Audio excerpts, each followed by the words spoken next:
The worst-case scenario for Ohio State fans has been confirmed. Senior quarterback Braxton Miller will miss the entire 2014 season after re-injuring his throwing shoulder in yesterday's practice. He had already missed the spring and been limited in camp after surgery on a partially torn labrum in that same shoulder suffered in the Orange Bowl. This latest setback came in the non-contact portion of yesterday's two-a-days. Miller says in today's OSU release that he is on pace to graduate in December and wants to return to the team next year as a grad student.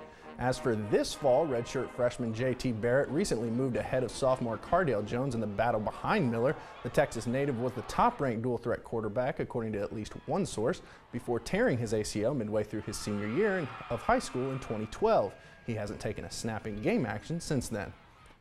The Jefferson Wildcats know a thing or two about replacing a star quarterback and running back and receivers and more. A senior class with 9 All-Northwest Conference athletes led the Jeff Cats to their first league title in 12 years last fall.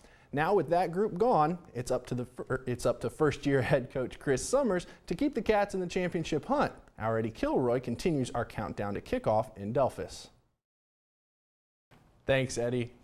Up next on the countdown to kickoff is another NWC team with a new coach trying to replace some high-profile graduates. The countdown rolls into Bluffton tomorrow. Browns head coach Mike Pettine missed his self-imposed deadline to name a starting quarterback today after neither Brian Hoyer nor Johnny Manziel impressed in last night's preseason game. When Johnny Football's middle finger salute toward the Redskins bench is the biggest news out of the game, you know it's bad.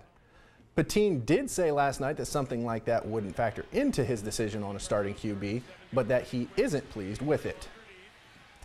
On the football field, Bath hosts their kickoff tourney. The opener pits LCC against Continental. First period, Continental up 2-0, and on the attack, the LCC goalie Kyle Smith saves it not once but twice to keep the Pirates from scoring again. Then in the 11th minute, Alberto Besson gets the nice pass in traffic and puts it in the net.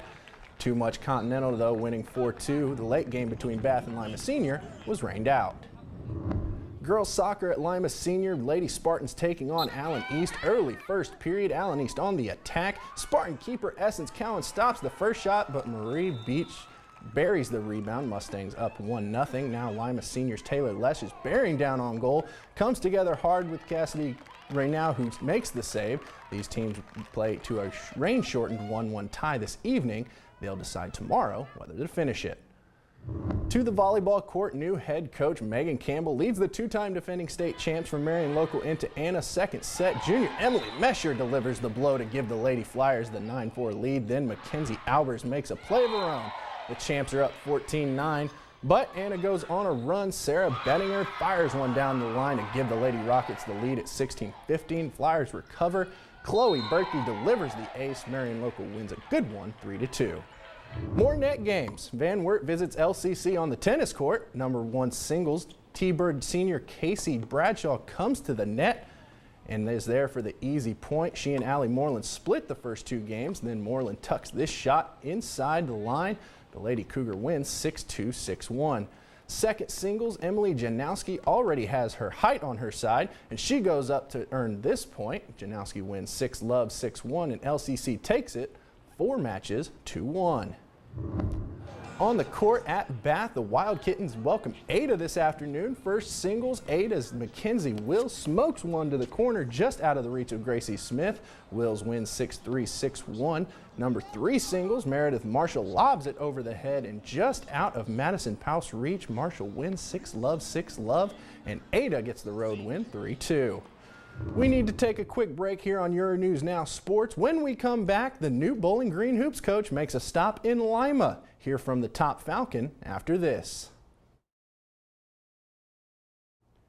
Bowling Green shared the MAC East Men's Basketball Championship in 2009, but regressed all the way down to dead last season. That's a recipe for a new head coach, and first-year Falcons boss Chris Jans was in Lima tonight as part of the freshman send-off at the Shawnee Country Club. Jans himself, a newcomer just 5 months ago, welcomed the incoming class to BG. He also talked about his expectations for his squad, saying the MAC is wide open for the taking. A lot of different teams have had runs, but there's no king. There's not one program, in my opinion, that is just heads and shoulders above everybody else. And we'd certainly like to think it's BG's turn to have a run, and that's why we're here to try to build this program into a contender for MAC championships. And I see no reason why, over time we're not able to do that. We'll return to your news now after this.